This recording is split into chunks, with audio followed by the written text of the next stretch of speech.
How much does a business consultant earn? Some business consultants can barely pay the bills, while others are earning 7 or even 8 figures a year. What's the difference? Is it credentials? Experience? Is it the industry that they choose? Most people assume that the income is tied to their background or it's tied to luck, but the truth is there's a much bigger factor at play. If you apply what I teach in this episode, you will earn significantly more. Let's dive right in.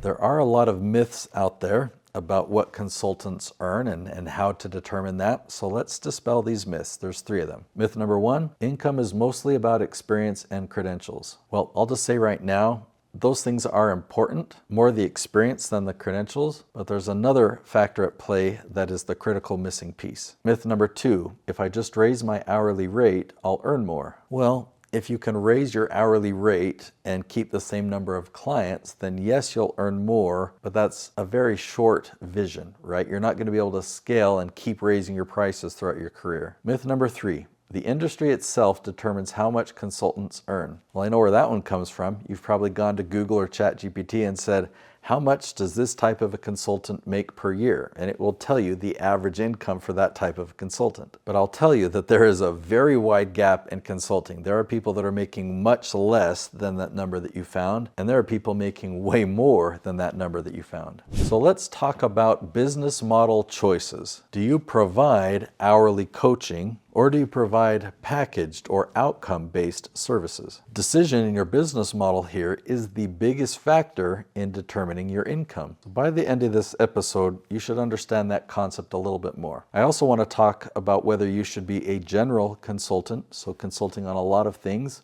or if you should really narrow down and pick a niche. I'll give away the answer right here. If you narrow down to a niche, you're much more likely to make a much higher income. One of the easiest examples for me to share on picking a niche is what I can do with my clients when they hire me to help them grow their YouTube channel. We do their filming, the editing, but we're not just creating videos on random topics or videos that share their expertise, but we're creating videos that help them dominate a niche. So if they had too broad of a subject matter, they provided consulting in too many areas, then we'd be creating content in all of those areas and they wouldn't be able to dominate any specific niche. So by narrowing it down, you can actually become the number 1 go-to authority in that niche. So let's do some calculations. Either you do the math in your head or you can actually write this down, but just think about this. It's real simple math.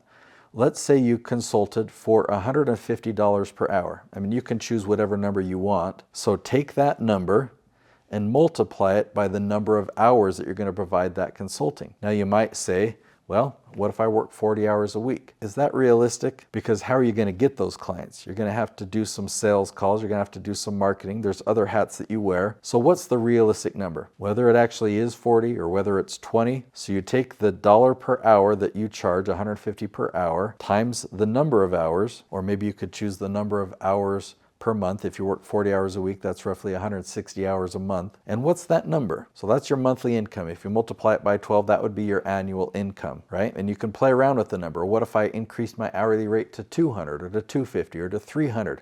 You'll be able to see what your income is if you actually consulted that many hours per month or per year, okay? Now think of it this way. What if you had a program that was based on an outcome and that outcome was worth $5,000. So you have a program, maybe it's a 6-month program, maybe it's a 3-month program, or it's not really based on time, it's based on a result, an outcome. You take people through a program, you get them that result, so that program is $5,000. So you can take that number, $5,000, and multiply it by the number of clients that you serve. Because you don't have to trade your time. You can create systems, you can hire a team, you can interact with them on parts of the program while you have a team that interacts with them on other parts. What they purchased is an outcome, and you can create systems to help them get that outcome so you can scale that. So how many clients do you want to help? Is it 10 clients? Is it 100?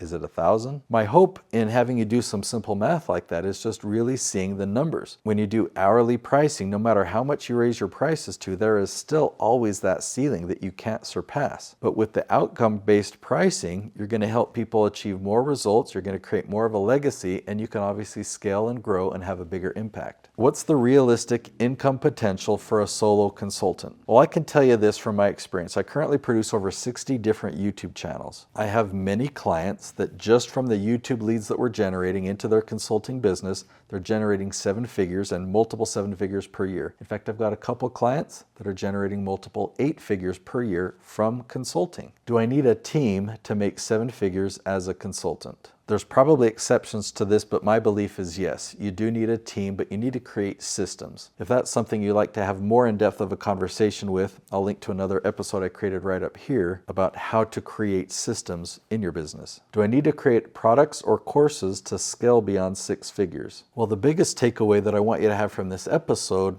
is it's not about what the delivery is, whether it's a course, whether it's coaching, whether it's group, or it's a physical product that you sell. What I want you to focus on is the outcome. Like if they take a course, what's going to be the end result of that course? Or if they hire you for coaching in this program that includes courses and everything, what's the end result of that? That's what you need to have clarity on, is focus on that, and that's going to be the surest way that you're going to exceed 6 figures. So while some consultants are stuck trading time for money, others are able to multiply their earnings. And that's because they deliver outcomes and they focus on building business systems. Well, the more you grow and the more systems you build, you need to make sure that you're not the one that's stuck doing everything yourself. So that's exactly what I cover in the video called How to Build a System for Your Business. Higher incomes without systems create more stress. So watch this video right here and I'll show you how to set up the kind of systems that will free you up and will really help you scale your results. I'll see you there.